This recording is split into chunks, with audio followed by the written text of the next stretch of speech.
नुमित अदु जुलाई की तारीख मरी ओइरमी हाइबदी अमेरिका की इंडिपेंडेंस डे ओइरमी थौदोक असि अइना चही 13 फारकवा द्वाइदा आइंगोंदा थोकिबा थौदोक अमनी नुमित अदु संगोलसेन की नुमित ओइरमी अइ अमदी अइगी फैमिली का लोइनना नुमित अदु बोम्बुला थाबा येंबा अचौबा ग्राउंड अमदा चटलमी ग्राउंड अदुदा अइखोइ की इंडिपेंडेंस डे सेलिब्रेट तौगदबा ओइरमी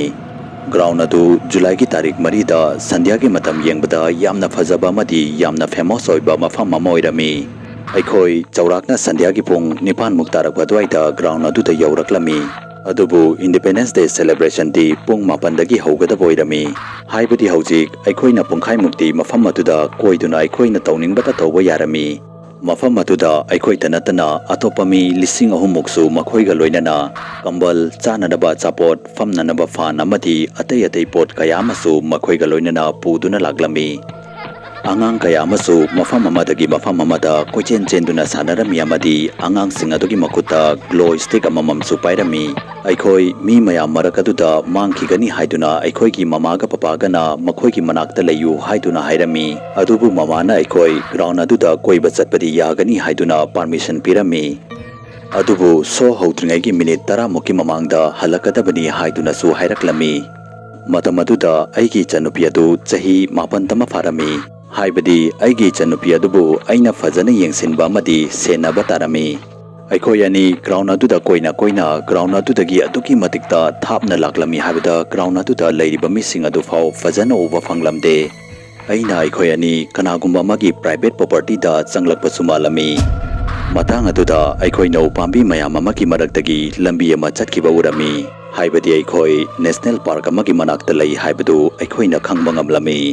अइना अइगी घरीदा मतम येंगलुबदा हौजिकसु सो होगदबा पुंखाइमा वाटलमी मदुदा अइखोइना लंबी अदुदा ngaihaktang कोइरुसी हाइदुना हाइनरमी मफम अदुदा चंगलिबा मखै मफम अदु यामना ममसिलगलमी मरम अदुना अइना अइगी मोबाइल की फ्लैश लाइट अदु थांदुना अइखोइ लंबी अदुदा चटलमी अमदी अइखोइ अनि मफम अदुगी मरमदा वारी सुसानरमी ngaihak lairaba matungda अइना अइगी चनुपिदा सो अदु होगदबा मिनिट 10 खक्ता ngaire मरम अदुना अइखोइ मफम असिदगी चटलसी हाइदुना हाइरमी अदुबु इखंग खंगौदना अइखोइना लेबलिबा मफम अदुदगी खरा थाबलपना करिगुम्बा पोसक अमा लेंगदुना लैबा उरमी अइखोइना अमम मरक अदुदा पोसक अदुबु फजना उबदी फंगलमदे अदुबु अइखोइना मफम अदुदा मी अमा अइखोइ अनिबु मुन्ना येंगदुना लेबदुना लैबा मालमी अइखोइना खुदक्ता मनिंग लेथोक्तुना मफम अदुदगी हलक्लमी अदुबु अइखोइना कनागुममा अइखोइगी मनिंगदा इनरकबगुम तौरमी अइखोइना मी अदुना चटपगी खोंजेल अदु मयेक सेंगना ताबा फंगलमी अमदी मी अदु अइखोइगी नाक्ता यामना नक्सिलकपसु मालमी मदो ओइरबसु अइखोइना मनिंग लेथोक्तुना सुंगिंग येंगलमदे अदुबु इखंग खंगौदना अइगी चनुपी अदु चलमबदगी खंगलेब लेबलमी महाकना महाकी मखोंग अदु कनागुममना कन्ना फाजिंदुना थमखिबा मालमी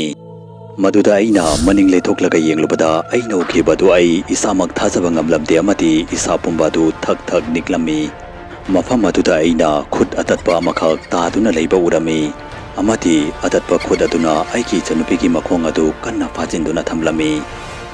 मदुदा अइना अइगी मोबाइल की फ्लैश लाइट अदु थांदुना खरा ममांगदा येंगलुबदा नुपी मसा अमगी मतन मतत तटलबा हक्सांग अमा अइखोइ तमना तपना तपना चंगसिलकपा उरमी अइना मोबाइल की फ्लैश लाइट अदु खरा मथक्ता थालुबदा अइना नुपी मसा अदुगी अततपा मकोक अदु उपांबी अमदा यानदुना लैबा उरमी मदो उबदा अइ किमनखिदुना यामना कन्ना लाउरमी अइना अइगी चनुपी मखुद अदु कन्ना पाइसिलमी अमदी इचनुपी अदुबु पुदुना मफम अदुदगी कन्ना चेंदुना थोक्लक्लमी अमदी अइखोइ अनि अइखोइगी पेरेंट्स की मनाक्ता अमुक लाक्लमी अइखोइना ग्राउंड अदु यौरकपदा सो अदु हौदुना लेरमी अइखोइ अनि तुमिना चंगदुना अइखोइगी पेरेंट्स की मनाक्ता फमलमी अइखोइना थौदोक अदुगी मरमदा मखोइदा करिमता हाइरमदे अदुबु मथंगी नुमित नोंगालबा मतुंगदा अइना ngarang नुक्तांग उरखिबादु अइना अइगी पपादा लोइना तमलमी अइगी वाहि अदु ताबदा अइगी पपाना खुदक्ता पुलिसता phone तौरमी अमदी पुलिसता थौदोक अमदी मफम अदुगी मरमदा लोइना तमलमी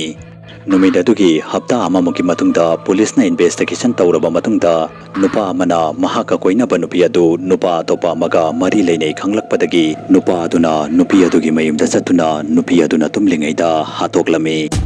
amadi nupa aduna nupi adubu matat kathatlaga pora amada hapchinduna matat kathatlaba haksang adu puduna jungle aduda hundoklambani haibadu khangba ngamkhi wafam asi aigi mana chahi kyagi matungda aingonda lirami madu taraba matungda ai thajaba ngamlamde amadi pungangaglami nupi adugi tamthiraba maithong adu ngasi fabo aina toina mangda uduna leiri Facebook ta Manipuri horror story gi Facebook page fu follow tawiramu